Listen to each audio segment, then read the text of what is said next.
हाँ, मेरा संन्यास जो है, अरे योगी भी तो सन्यासी है। मेरा एक सन्यासी कर्मयोगी भी होता है, तो मैं कर्मयोगी सन्यासी हूँ और इसीलिए इस समय कर्म की धरती हरिद्वार में खड़ा हूँ और हाथ से हाथ जोड़ो अभियान के साथ अपने कार्यकर्ता साथियों के साथ चल रहे हैं। गैरसैंण में विधानसभा सत्र होने जा रहा है, शुरुआत तो आप ही ने करी थी, अब किस तरह कुछ करेंगे, क्या करेगा? वहाँ बहुत सारे सवाल हैं। नौजवानों के ऊपर जो नौकरी मांग रहे थे, लाठीचार्ज हुआ है।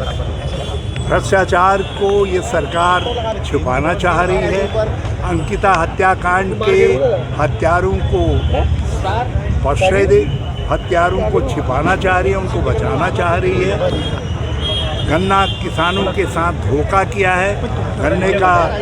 गन्ने का खरीद मूल्य नहीं बढ़ाया है। इकबालपुर चीनी मिल पर 200 करोड़ रुपया बाकी है और किसानों का भुगतान नहीं हो रहा है। और इसके अलावा बहुत सारे विकास संबंधी सवाल हैं। वो सारे सवाल जो है गैरसैंण कूच के दौरान कांग्रेस उठा रही है और उन पर ही एक कूच आयोजित किया गया है। और मैं सारे कांग्रेस दलों से अपील करना चाहता हूँ कि 13 मार्च को जो है गैरसैंण पहुँचे, भराड़ी सैंण पहुँचे और कूच में भाग लें। रावत जी, आज यात्रा निकाली जा रही है, उसको लेकर क्या हैं? ये यात्रा हाथ से हाथ जोड़ो हमारा राष्ट्रव्यापी प्रोग्राम है।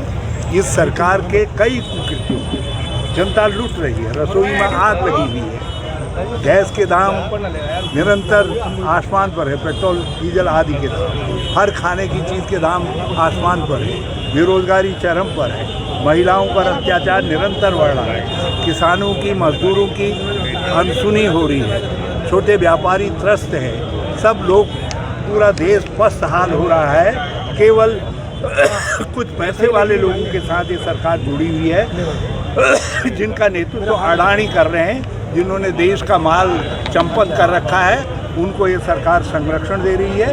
गौतम अडानी आदि को जो है, ये सब चीज़ों के खिलाफ जनजागृति के लिए ये हाथ से हाथ जोड़ो अभियान चल रहा है। क्या 2024 से पहले हरीश रावत उत्तराखंड में आप तो अभी घोषित कर सकते हैं कि हरीश रावत सन्यासी है करके। एक बात बताओ, मुझसे ज़्यादा बड़ा सन्यासी कौन है जो है 300 कितने दिन, 65 दिन होते हैं, मैं 367 दिन जो। राहुल जी ने जो कहा है वो धरातली सत्य है और सत्य दिल्ली में भी वही होता है, वाशिंगटन में भी वही होता है, लंदन में भी वही होता है। और जहाँ तक सवाल बाबा रामदेव जी का है, संत हैं, उन्होंने ठीक कहा, उनकी सीख का हम आदर करेंगे, मगर ये बात उनको भी कहनी चाहिए थी जिन लोगों ने देश के प्रधानमंत्री के रूप में विदेशों की धरती पर